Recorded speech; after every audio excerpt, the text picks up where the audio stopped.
चलें, आपकी बुक में जो दी हुई डायग्राम है, ये भी इसको भी ज़रा देख लेते हैं। आपकी बुक के अंदर जो दी हुई एग्जांपल है, देखिए आप ये यही देखेंगे, यही नोटिस करेंगे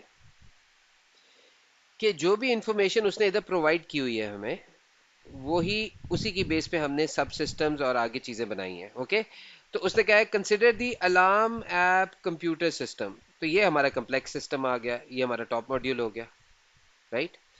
अब this could be divided into three sub systems, उसने बताया है। Setting the alarm, checking the alarm time and sounding the alarm. तो आप देखें उसने तीन सब सिस्टम्स बना दिए, set alarm, check alarm time and sound the alarm. ठीक है, these sub systems could then be further divided. अब उसने आगे फर्दर इनकी डिवीजन डिस्क्राइब नहीं की हुई है, राइट। तो उसने खुद से फिर आगे मतलब विदाउट डिस्क्रिप्शन उसने आगे ये सेट अलार्म को थोड़ा सा फर्दर डिस्क्राइब कर दिया है। क्या एग्जाम में ऐसे आपको आ सकता है कि आपको कोई भी सब सिस्टम खुद से अपनी सोच के हिसाब से उसके सब इस सेट अलार्म के फर्दर सब सिस्टम्स खुद से बना लें?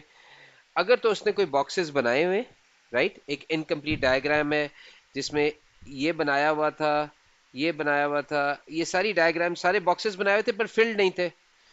तो आपको इसको फिल करना है, तो फिल करते वक्त अगर आपको कुछ इन्फॉर्मेशन नहीं प्रोवाइडेड है तो फिर आप खुद से सोच लें कि सेट अलार्म के नीचे ये दो बॉक्सेस बने हुए हैं, कोई इसमें फिल इन द ब्लैंक भी नहीं हमें दिया हुआ है, हमें खुद से सोचना है। तो फिर हम सोच सकते हैं जब हम अलार्म सेट करते हैं तो उसमें क्या क्या प्रोसेस होती है। एक तो हमें उसका टाइम सेट करना पड़ता है अलार्म का, ठीक है। और दूसरी ऑप्शन क्या होती है कि हम अलार्म को ऑन भी कर सकते हैं या ऑफ भी कर सकते हैं टाइम सेट करने के बाद, ये भी तो ऑप्शन होती है ना।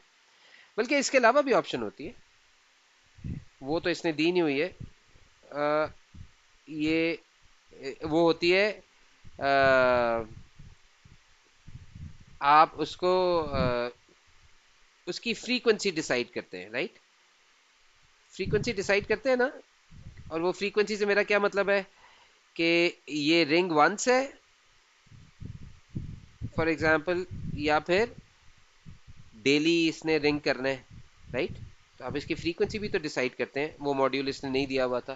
तो ये मैंने आपको अपनी तरफ से बना के दे दिया है, पर बेसिक कॉन्सेप्ट में आपको ये सिखाने की कोशिश कर रहा हूँ, आप सोच सकते हैं, राइट। देखिए चेक टाइम को उसको फर्दर कोई उसने वो सब डिविजन्स नहीं की हुई, तो ठीक है।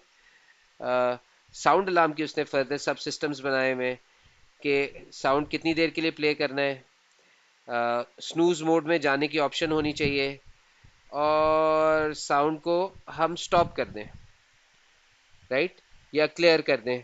हमारे पास वो आप आमतौर पे आजकल स्टॉप की ऑप्शन आती है, तो आप यहाँ पे स्टॉप अलार्म भी लिख सकते थे, राइट। या इसको रीसेट कर दें या अलार्म को क्लियर कर दें, कोई भी ऑप्शन लिख सकते थे। तो होपफुली आपको समझ आ गए, this is very simple to do.